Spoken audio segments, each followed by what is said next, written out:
Hello.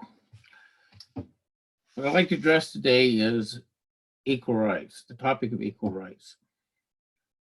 This is a difficult topic because it is much harder to define than civil liberties. And the equality of treatment, even in civil liberties, becomes sometimes very difficult to determine and work with. The situation with George Floyd is obvious in this case as somebody who technically in every regard is equal to anyone else, but was treated differently by a police officer. What is the difference between equal rights and civil liberties? Well, equal rights means not just that you're restraining government from infringing upon you, but it means generally that you have the same opportunities as do others. This is difficult to define. What is equal opportunity? Are those who are inherently unequal just to be treated equally?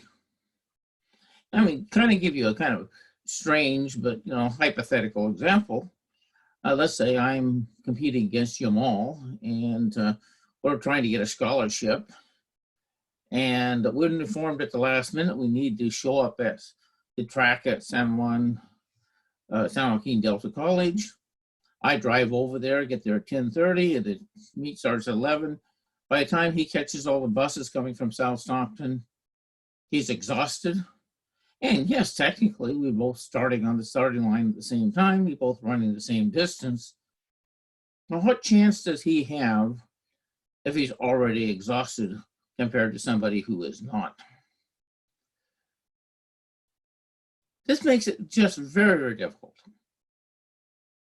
What is that equal opportunity? Sometimes we think, well, we just give people schools. Well, then they have equal opportunity. Or if we just don't discriminate against them, they have equal opportunity. But very often what we're finding is that because of past discrimination and past biases, and continuing biases that we find within our police departments, within private employment, all kinds of places, mean that it is very, very difficult for those of some ethnic groups, possibly gays, possibly people of religious minorities, to actually equally access the system and do well. We work at trying to do this. We try to tear down barriers, but it is not an easy task. Much of it occurs in the private sector. The situation with George Floyd, as bad as it is something we can tackle at least, because we can go after the police departments. As long as we have the political will to do it, we can go after the police departments and clean them up. But how do you really know what you're dealing with when you talk about private employment? When salaries for some people, like women, are less than they are for men, even though it would appear on the surface that the jobs are the same, qualifications are the same, and possibly the women are even performing better than the men are performing. So this is a hard topic. In addition to all this, let's be honest, it's going to cost us. What I mean by that is some of those of us that have done well have done better, either because we had a head start due to our family background or inherited wealth or any number of different factors. We may have to contribute more. And how do you contribute more in this case? Not through private charities, because that just won't work. It just won't solve the problem. It means we're going to have to be willing to be taxed more to create real opportunities, to be able to create scholarships in schools and break down barriers in a way that we are not used to doing so in the past. In the past, the best we did was affirmative action, where we kind of gave a bias to some people because they were underrepresented.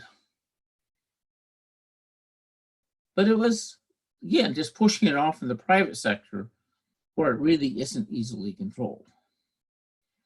So we need to look at this hard. George Floyd was most certainly a startling case of unequal opportunity and treatment in terms of reaction to police and of police. But it also occurs in healthcare. Those who are dying of coronavirus are predominantly those from disadvantaged communities. It also occurs in the job market. It occurs when you go and you apply for housing. We don't like government telling us what we have to do, but maybe you just have to accept that, at least in this case, and in this situation, that we accept greater restrictions on our own personal freedoms so that some of us can actually equally compete with the rest of us. Thank you very much. Talk to you soon. Bye-bye.